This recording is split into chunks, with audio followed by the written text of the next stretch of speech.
Hey everyone, welcome to, I know it's kind of funny to get another one, but I promise this one will not be as long or as extended as the last one. But this is the cartoon Flashback, and in this edition we're going to talk about a cartoon series, or a series of cartoons, that aired on the Disney Channel and became the inspiration for what many call amvs, fanvids, and whatnot. Of course, I'm talking about, you see the title down below, DTV. Now, DTV came about due to the popularity of MTV. You see, DTV was basically Disney's alternative to what MTV was. The biggest difference, though, was they didn't show the music videos that you saw on MTV. You know, obviously being Disney, they couldn't show many of those anyway. But what they did do is they entered into a deal, obviously, with a lot of the record labels. And what they did instead was they took various clips of a lot of the classic animated shorts that featured Mickey, Donald, Minnie, Daisy, Goofy, Clarabelle. We did it from the black and white days to the colored age, didn't matter. As well as they took clips from the other shorts that they would do, as well as clips from their animated features up until that time. And what they would do was they would spring them together in a compilation video featuring a song, either at the time from when DTV started, either from the time of the 50s, 60s, 70s, and then later on down the road, maybe even the 80s.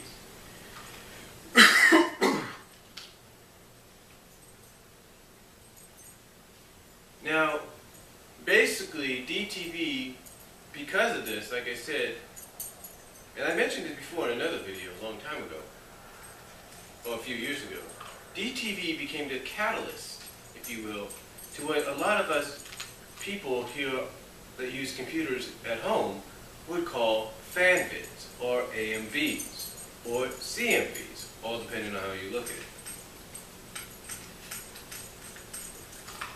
And basically our videos are just like what you would see sometimes with DTV. It'd be a mixture of clips from maybe a Pacific show, or maybe various clips from Pacific shows or whatever, brought together under the basically brought together under the guise of a new, brought together, you know, along with a song, I should say, that matched that situation. Now you look at my channel here on YouTube, you get a good example. All you have to do is type in fanvid or whatever, or AMV or whatever, and you pretty much find what I'm talking about. Pretty much know what I'm talking about. In fact, you can do that here on YouTube or Daily Motion or wherever. You'll see exactly what I'm talking about. The only disadvantage with today, with us, and this even goes with those that upload classic DTV music video clips, is you have to be aware of what songs are allowed on YouTube and what songs are not allowed. I mean, it took me a while to get several of my songs, some of my fanvids, finally onto YouTube. It took months. I remember when I did You're the Inspiration, my comic fanvid of Sonic the Hedgehog and Sally Acorn. It took me a while for that one. Same thing with Duke of Roe. Took a while for that one. And then most recently, Live to Rise. Live to Rise, which of course came off of the Adventure soundtrack, that took a while, and finally, it was available. You see, it all depends on it all depends on when the agreements and stuff between YouTube and the record label and the artist are finalized or okay. But besides the point, DTV inspired people like me to do that stuff. But DTV was more than just that.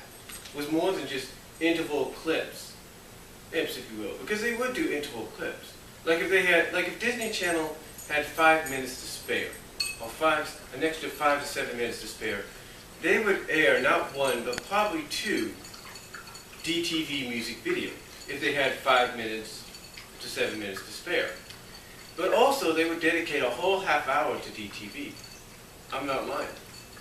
There were times when DTV first began, they dedicated a whole half hour to that product, to that new product of theirs, showcasing, back to back to back, essentially about 4 to maybe 5 at the most, DTV music videos that, like I said, were a combination of various classic animation clips along with the song that they would choose. Now, like I said, some of the songs, most of the times, will either be from the 50s, the 60s, the 70s, and sometimes the 80s. And sometimes the songs that they would use in the 80s would be the more recent ones, which gave DTV its longevity to go as long as it did. I mean, heck, Disney now has this thing going on their Disney apps as well as the Disney Channel and Disney XD. Well, basically they have, I can't think of the name right now, it's retro mixes or something like that, whatever, retro mix, I believe. And what they do, or remix, that's what it is, and it's not mix, it's mix, remix. And what they do is they basically take one of the songs of the most recent years, whether it's a very popular song or not, and what they do is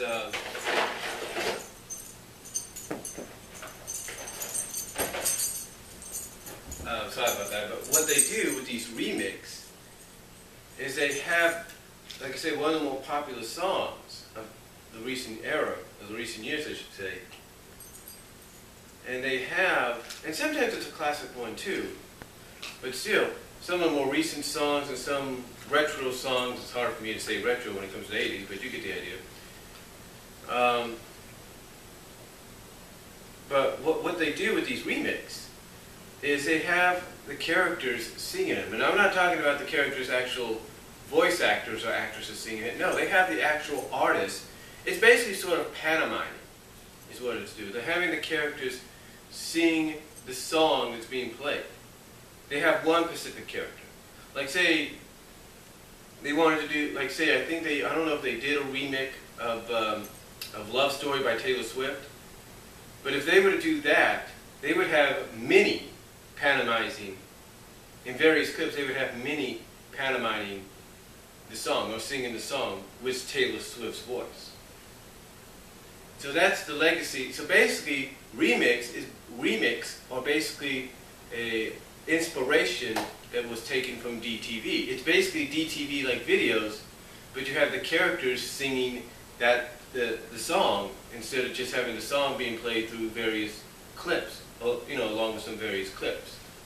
Now DTV continued on as well. They even expanded off to a DTV2 around the mid to late 80s, basically the late 80s. And the reason for this was they wanted to obviously, I think, get away with DTV2. They wanted to get away a little bit from like using the 50s and 60s and stuff songs as well as the clips they were using.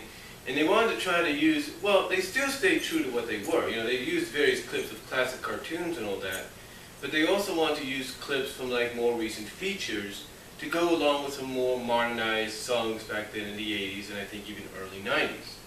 They still used songs in DTV2 from the 60s and 70s and I think a bit from the 50s, but most of it was targeted towards more of a modern situation, like more modern 80s, 90s songs, mostly 70s, mostly 60s at times, along with clips from not just the classic stuff they used before, but along with clips from other features more recently, like Black Cauldron, Oliver, and I think even Little Mermaid I think got into it as well, and I think Fox and the Hound, things like that. So they want that. So basically, that's what DTV was. DTV2 was. But DTV didn't just stay with being a half-hour show or a spin-off in DTV2 or being, a 5 to 7 minute interval or filler for Disney when they had the space and time. No, DTV also spanned out into various specials. And sometimes these specials were not just shown on Disney Channel. DTV would showcase these specials on network television. For example, one of the DTV ones I got recently was DTV Romancing. DTV Romancing was a Valentine's Day special, and it used songs related to that, from Stevie Wonder to Huey Lewis, to Elvis Presley, you name it. And the last song they ended on, which at the time when this special was aired on NBC, I believe, the song they ended on was "You Give Good Love" by Whitney Houston. And Whitney was basically coming into her own at that time. She was really becoming the star that she was destined to be. And it was, and I'm sure for anybody that saw that special at the end, saw that special and heard she was going to be, her song, one of her songs was going to be on it, I think was surprised.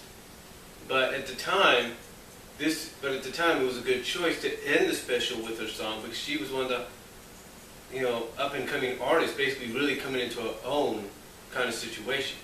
She was becoming, again, like I said, what she was destined to become.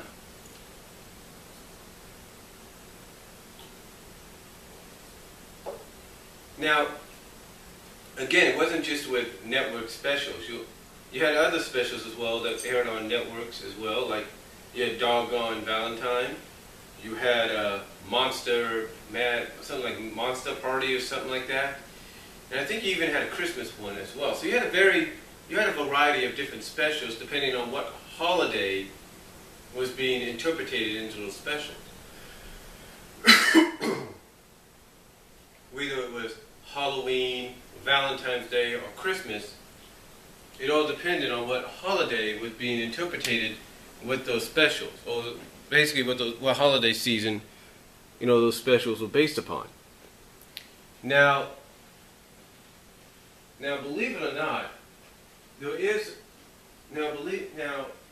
it or not, the DTV does still live on. Believe it or not, because like I said, it doesn't just live on to us people that are creative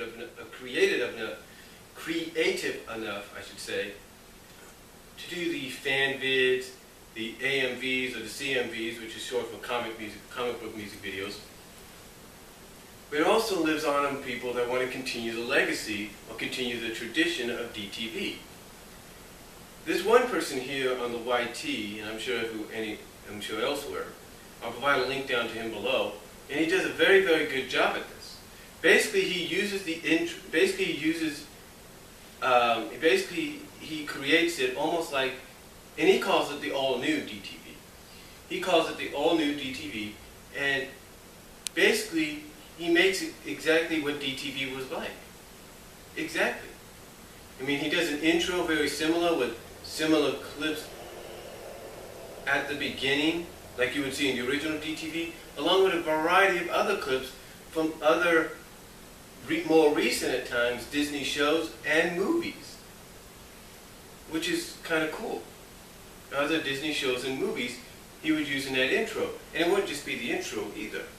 He would do that with the DTV videos he would do. For example, the more recent one he did about 2 weeks ago was a DTV video, an all-new DTV video to the song Call Me Maybe. And the clips he used in there were not just classic ones, but were more modernized ones. I mean, you saw clips from Wreck-It Ralph, you saw clips from Princess and the Frog, Fantasia 2000, you name it, it was there.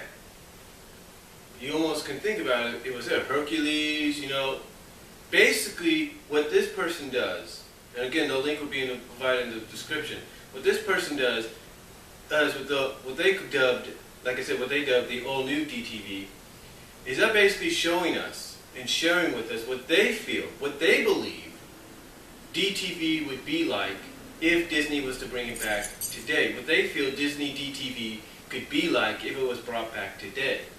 And they even have, they even have it all looking just like they would with the original DTV. They have the song in the middle and the artist who sings it and all that, and the lines, the colored lines that would be behind the words, behind the title and the title's name and the artist's name, the colored lines.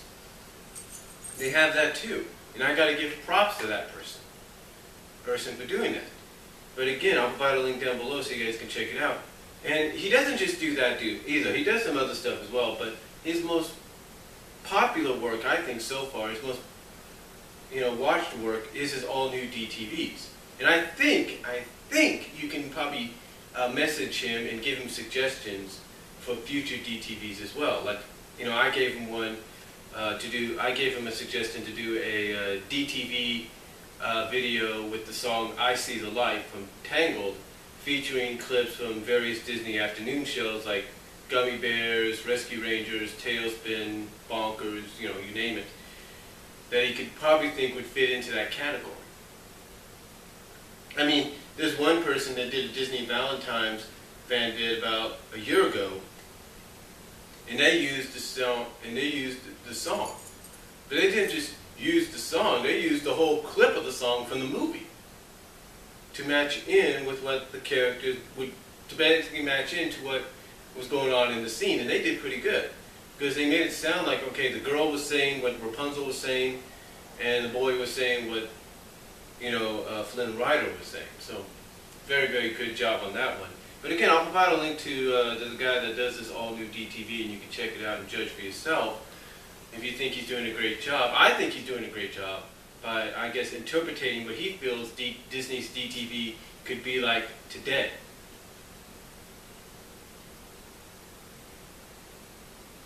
But anyway, Disney DTV has definitely left a huge legacy for a lot of people to follow, and has become an inspiration for those like me, like people like, let's say, Jay Foxfire,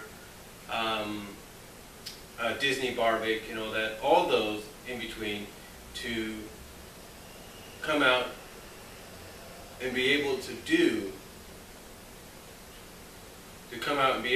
their own interpretations of Disney DTV like videos, which we call nowadays fanvids or amvs or cmvs.